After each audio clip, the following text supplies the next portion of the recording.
This is the Ektar H35 half-frame camera, and I think it might be the easiest entryway for people to get into shooting film. I've had a really hard time not taking this with me on engagement sessions, on wedding days, and just on generally just documenting my life. I've been documenting my life more on film because of this camera. This camera is also super cheap. It actually runs under $50. I mean, right now looking on Amazon, it's around $47. It comes in a few different colors. It's really lightweight, fits right in your pocket. I mean, this thing is tiny, y'all. Like it is a tiny little camera. I have a hard time, again, just leaving this behind. I bring it with me pretty much everywhere. And the best part about this camera, y'all, is that it shoots twice as many exposures as you get in a roll of film. So if I have 36 exposures in my roll, I actually get 72 exposures total using this camera. Because this is a half frame camera, it splits each exposure into 2 separate exposures.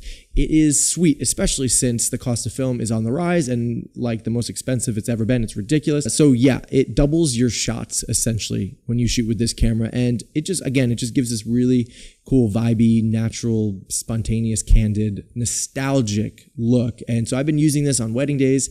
Specifically, been using this on the dance floor because it does have a built-in flash. To turn the flash on, all you have to do is actually twist the lens to the right, and then to turn it off, you twist it back. The only downside of this camera is that this thing is sometimes a little bit difficult to twist.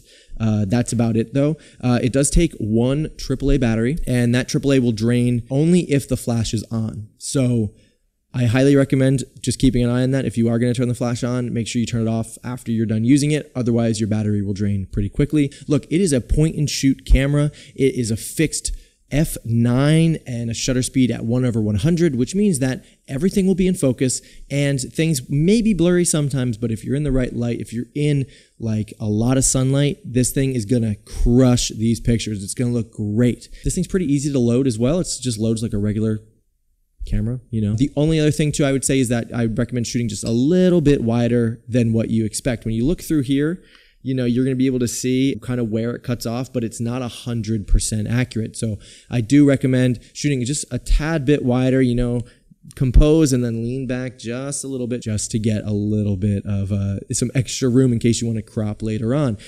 Your shutter button's right on top. It's really, really simple to take a picture. That's it. Wind your film. That's it. You want to turn the flash on. Bam. That's it. It's super, I mean, it's super easy. There is a little counter here. This goes up to however many shots you get. So if you have, again, I have a roll of 36 exposures in here. This will count up to 72. You'll feel it when it's done. You just won't be able to wind anymore. And then you can flip that guy up, unwind, take it out, good to go, send it off to get developed. I send my film to Rewind Film Lab out in California.